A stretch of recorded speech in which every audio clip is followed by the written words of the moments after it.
Lapakan po natin si Lord. Praise God! Yung palakpak ko lang para sa akin. Praise be the name of the Lord. Alam niyo po, habang kayo po ay sumasamba sa ating Panginoon, let us say, wait, di pa ako tapos. May gagawin pa po. May gagawin pa po ang Lord sa hapon na ito. At alam niyo po, ang bawat isa po ay tinawag ng Lord. Lahat po tayo na narito. It is not because of accident. Hindi dahil in-invite tayo. Hindi dahil nandito yung kaibigan natin.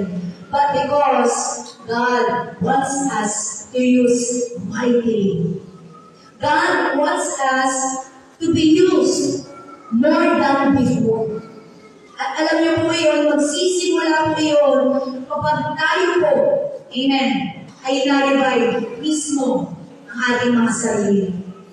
That's why the Lord wants to share His word, the power of secret place. Secret place na kung saan kadalasang nakakaligtaan ng mga Christian.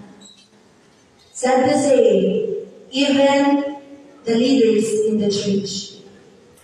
Minsan, kapag tayo ay masyadong busy sa kingdom, we forget the King. Like for example, maghapon tayo sa church. Maghapon tayo sa ministry. Physically, you are tired. Amen? At ang gagawin natin excuse, nag-pray naman na kami sa church. Okay na yun. Lord, matutulog na ako But God doesn't deserve that. Kapag tayo po ay naglilingkod at sumasamba sa ating Panginoon, na wala tayong ginagawang sacrifice, it is not worship. Again, kapag tayo ay naglilingkod at sumasamba sa Panginoon na wala tayong sinasakripisyo, it is not worship. Nais ipaalala po sa atin ng Panginoon na now is the time to serve in His presence. We all know the Lord is coming. The question is, what are you doing? Nais pong ipaalala sa atin ng Panginoon ang kahalagahan ng secret place. Wherein doon po natin katatagpuin ang ating Panginoon. Tayo'y magbababad sa kanyang presensya. Dahil kung hindi po tayo babad sa presensya ng Lord, paano po tayo magagamit ng Panginoon mighty? Hindi po tayo magagamit ng Lord mightily kung tayo po mismo ay ubos sa presensya ng Panginoon. Yes, we can preach. We can share the Word of God.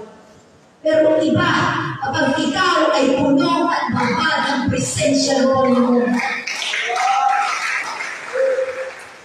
Regardless kung anong position mo sa church, gaano ka nakatagal, hindi po yan ang basihan para masabi mo, ay, alam ko na lahat, magaling na ako, anointed na ako.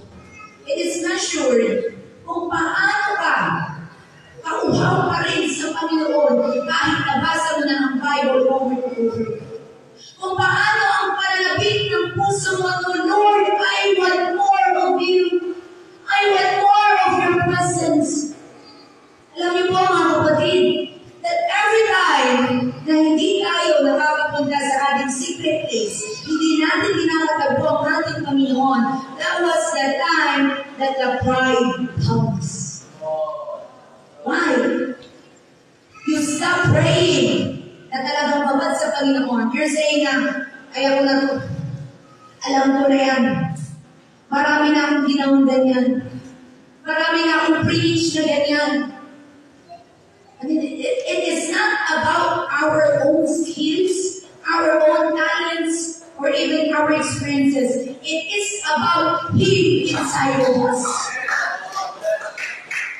At alam niyo po, kung gusto po natin ma-maintain yung pagka-puno ng apoy sa ating puso, there is maintenance.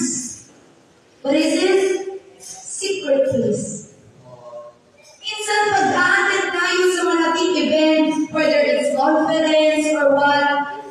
Sabihin natin, Lord, gusto mo, hindi mawala yung ganitong presensya ng Panginoon. Lord, ayaw ko mawala yung ganitong apoy.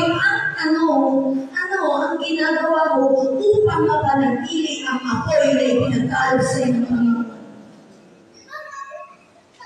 A secret place. Alam niyo po sa Biblia, marami pong mga Bible characters ang magandang example na sila ay laging pumupunta sa kanilang secret place. Like Daniel, and most especially, our Lord Jesus Christ.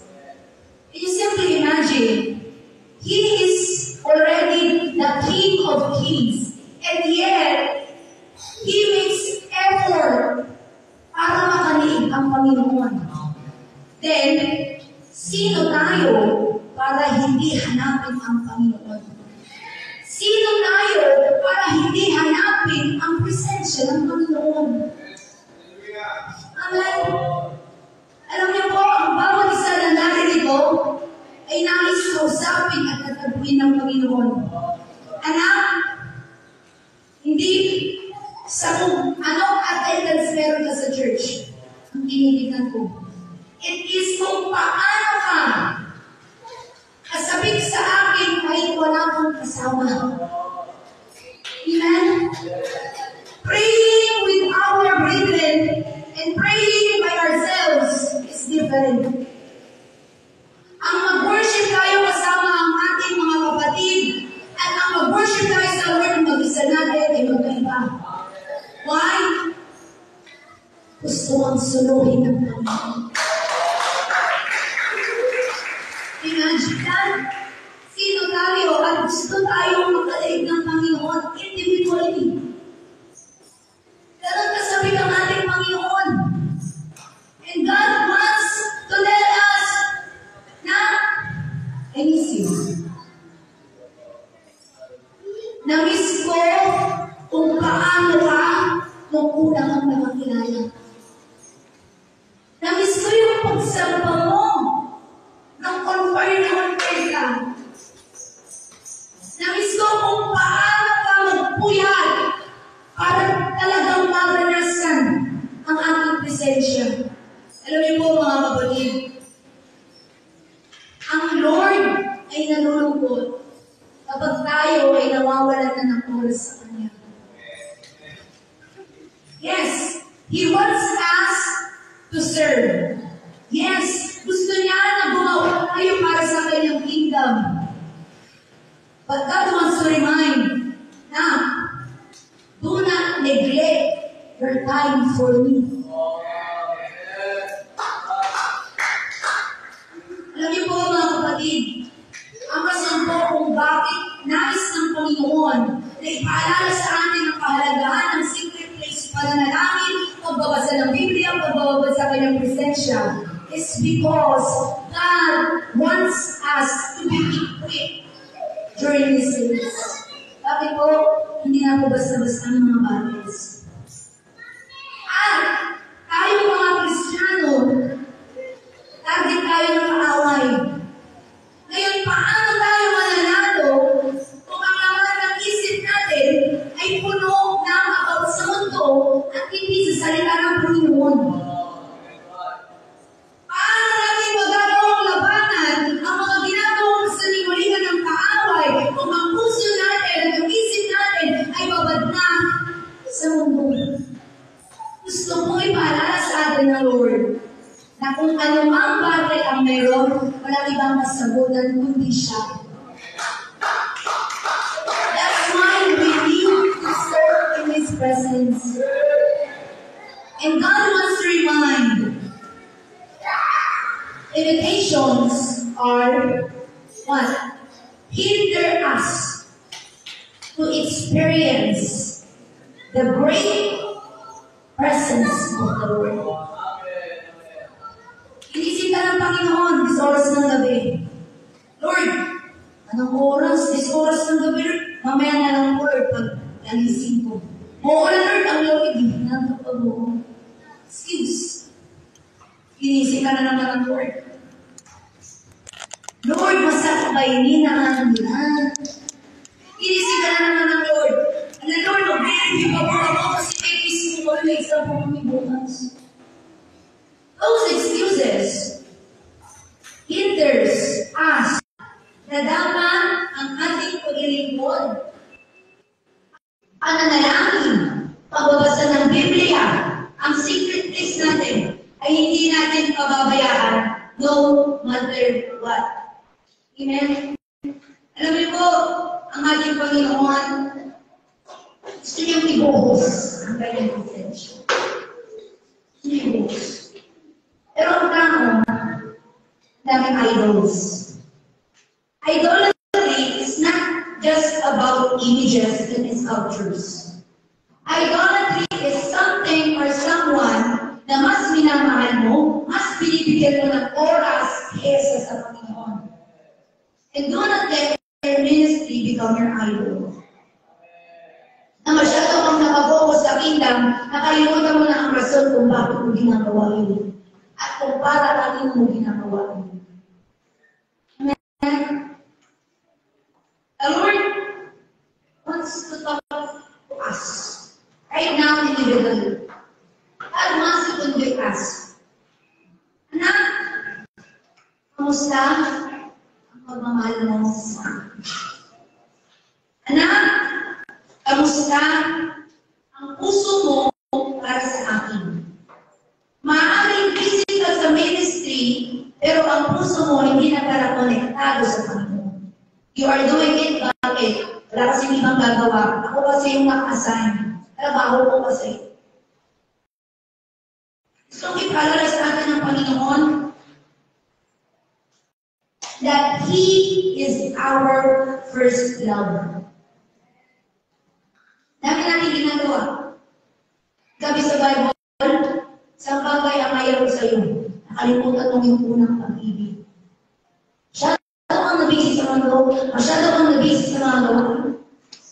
Nakalimutan mo siya. It's not literally, nakalimutan mo sino si Lord, sino si Jesus. It's about kapag ikaw ay nawawala ng oras sa Kanya. Amen? Sabi mo sa Psalms chapter 91 verses 1 to 2, He who dwells in the secret place of the Most High shall abide under the shadow of the Almighty. I will say of the Lord, He is my refuge and my fortress, my God, in Him I will trust. You know, He who dwells in the secret place of the Most High shall abide under the shadow of the Almighty. Ibig sabihin, kapag ka sa iyong secret place, ikaw ay nasa ilalim ng kamay ng Panginoon. He covers you. He protects you. He guides you. Ibig sabihin, kahit anong gawin tira ng kaaway sa iyo, hindi ka mahanaw. Bakit? Dahil ikaw ay nasa presensya ng Panginoon. Alam niyo po, ang reason din kung bakit merong mga taong ang daming problema, hindi matapos-tapos, is because kulang ka. Amen? Sa pagbababad sa secret place. Bakit po? Kasi wala sa ilalim ng kamay ng Panginoon eh. Kung kapag andito ka sa secret place mo, the Lord is there for you. Actually, tayo wala ka sa secret place, the Lord will guide you naman ka rin. Yun nga lang, nakaroon ka ng mga sugat pagdating sa battle mo. Bakit? Kasi humihiwalay ka sa Kanya. Every time that you are not seeking His presence, you are not seeking His face, you are telling, Lord, yan ka lang po, stay put. Papalit ko ako, hindi ko na talaga kaya. Bakit? Gusto kong sabihin sa atin ng Lord na mahalaga ang secret place. Dahil ba gusto niya hindi na tayo makagawa ng mga bagay na dapat gawin natin dito sa mundo? Dahil gusto niyang mapadali yung mga bagay na kailangan mong gawin dito sa mundo.